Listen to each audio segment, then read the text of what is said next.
I am very certain that at this point you've seen a lot of videos where people are certain that a lot of immigrants or a lot of people are migrating from Canada into other countries. Some people are looking into the US, some people are looking into Europe, some people are looking into other countries.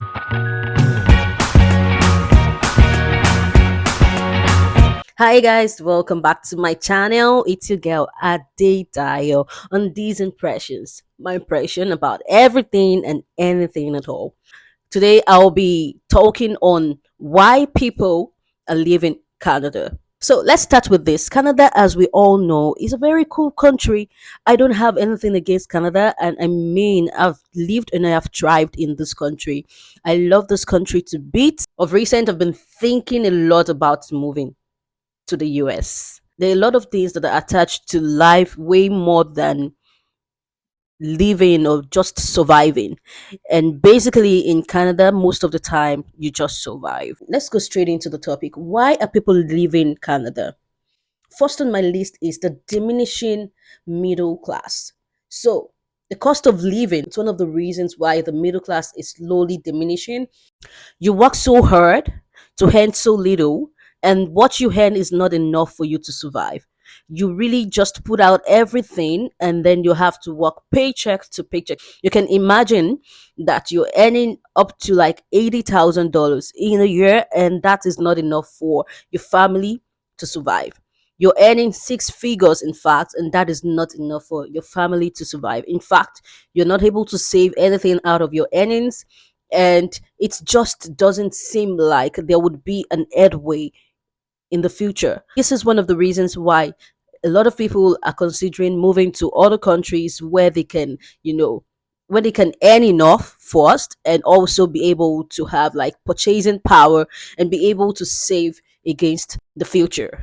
Truth is that a lot of people are paying so much for rent, a lot of people are paying so much for food, a lot of people are paying so much for the little things that one should be able to afford without blinking an eye in a third world country. Another reason why people are leaving this country is because of the healthcare decline. People have serious health issues that needs to be attended to ASAP, but they don't get to have that opportunity here in Canada because the wait times are crazy. I just booked an appointment with an healthcare provider for an issue that my toddler is having, and I was given a 1 year wait time. A 1 year wait time. And she told me specifically the wait list is crazy. The wait list is bad right now. You literally have to wait for 17 months. 17 months to be able to get an assessment. And I'm like, what the hell? And do you know the worst part? I can't afford to go private. I can't afford to go private because I don't have the means. Not because I'm not working, not because I'm not earning, but when I consider the amount that I would have to drop in order to go private for the same thing, it's going to be so much. Well, they say that healthcare is free in Canada, but it is not completely free. Those who know that it's not completely free. What about those people who actually have urgent emergency needs, like that needs to be attended to as soon as possible? They have to wait too. So you can imagine it's a first world country, but it's given third world country vibes. Let's talk about the opportunities for personal growth and development. I won't lie to you, this country doesn't give much of that. What do I mean? So, talking about you getting the job that you really actually want to do and earning good wages and earning good salaries while working those jobs.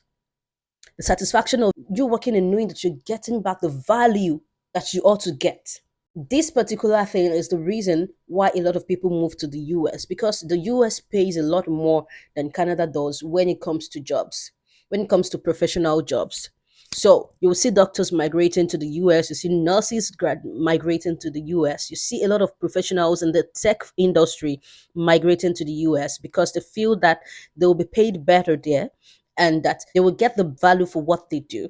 In as much as the US also has its own vibes, it has its own problems. A lot of people are saying that maybe it's a little better than what we have because you know how it is. We cannot keep doing this and not getting anything back. We cannot even afford to get a mortgage. There are a lot of people living in Canada right now that are house rich and cash poor because the mortgage rates and the interest rates are so high. Another point is taxes. We all know that we get overtaxed. We get taxed provincially. We get taxed by the federal government.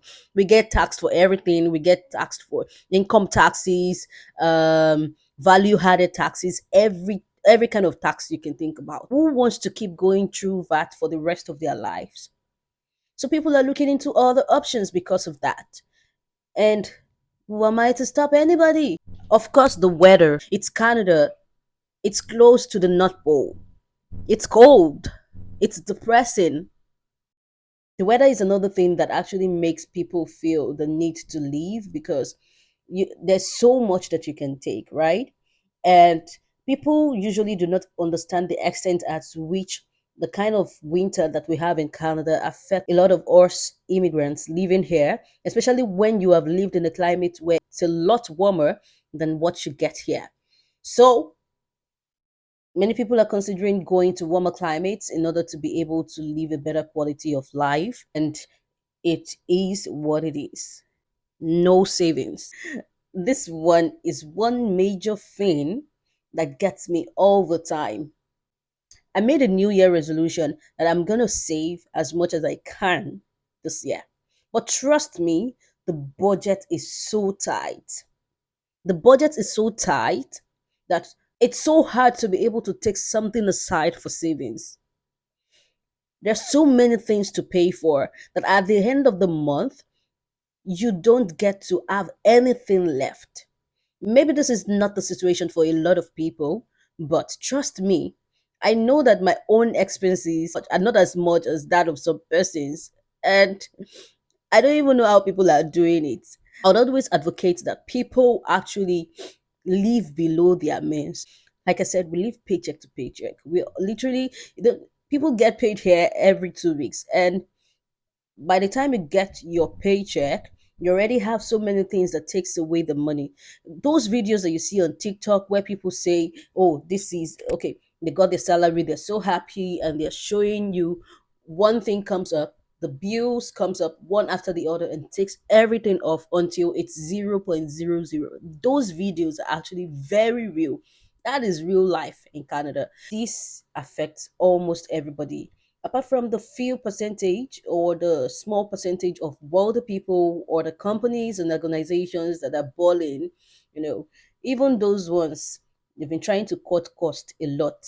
And due to the fact that they're trying to cut cost, they're now firing people. They're firing a lot of people. And I'm wondering, all those people that you people are firing, where do you want them to go now? What do you want them to do? How do you want them to survive? Did I tell you also that the crime rate has increased so much in the past years because of these issues that I've just mentioned? So Canada is not as safe as it used to be, and it's one of the major issues that's affecting this country.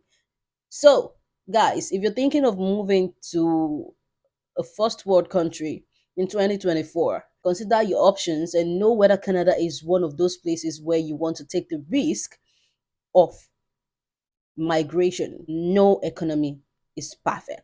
Thank you for joining me on these impressions today. Thank you for staying till the end of the video and have a wonderful week ahead. Please don't forget to like, share, and subscribe, and see you in the next one.